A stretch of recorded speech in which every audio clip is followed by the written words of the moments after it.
Let's take a look at the relationship between the number of comments that you write on LinkedIn and the number of comments that you receive.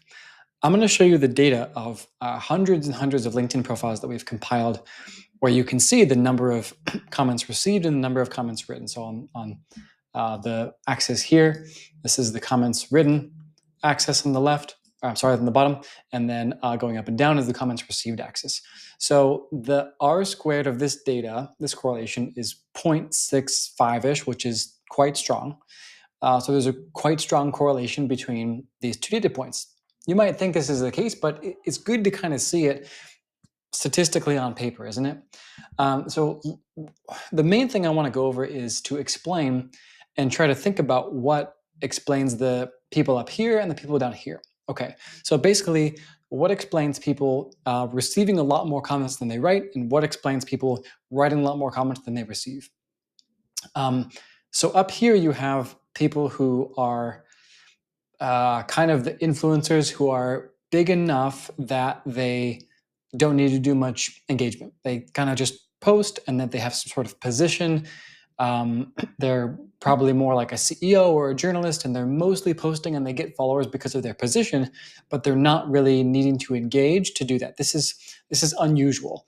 If you have the type of position commercially, or your job title, where you just don't need to do much engagement to get a lot of audience, then that's great. You've probably done that engagement elsewhere, not on LinkedIn, and you're just sort of coasting.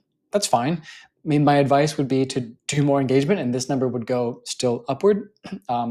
I've capped the axis here at 20,000 comments received in 2024, which is nowhere near the highest. It's about maybe like a quarter of the highest.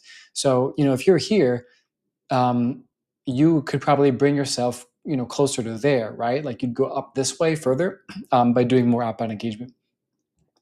Okay, what about the opposite? So if you are receiving 1,200 comments but writing 7,500 in a year, or vice versa out here, you're probably using AI or automation to write your comments, and you're therefore not getting many back because your own comments are of low quality. So whether or not you use a GPT to write comments, make sure that you understand and stand behind what you're saying on social media when it's done via your profile, because people expect that it's you who means what you are saying. But a lot of people kind of fall, right in this main area. I would say the main issue is that when we look at people who are clumped in here, they're just not doing enough of either. So by writing more high quality comments and publishing more high quality content, you can simply move up this trajectory, and do more engagement to get more engagement. But as you can see, it's not a perfect correlation. Obviously, this is chaotic social media, and there's a high variance in quality, right? So we have kind of the celebrity types here, we have the automation types here. Most people are here, but the problem is we want more people like you watching this video here to move up here, so you're getting many thousands, if not tens of thousands of comments in a year, by also doing more yourself too. And that's kind of where Aware comes in. Is it's a tool to do more of that authentically without having to spend a bunch of time and getting lost in the scroll doing so. So that's a big reason why we created Aware. Is we have known this is the case for a long time. I've known it's the case myself, and have sourced millions and millions in revenue from LinkedIn.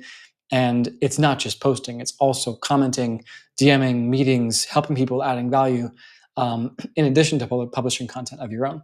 So that's why I wanted to go over some of the data behind this assertion, so that I'm not just blowing smoke, I'm not just giving you random advice that I thought sounded nice.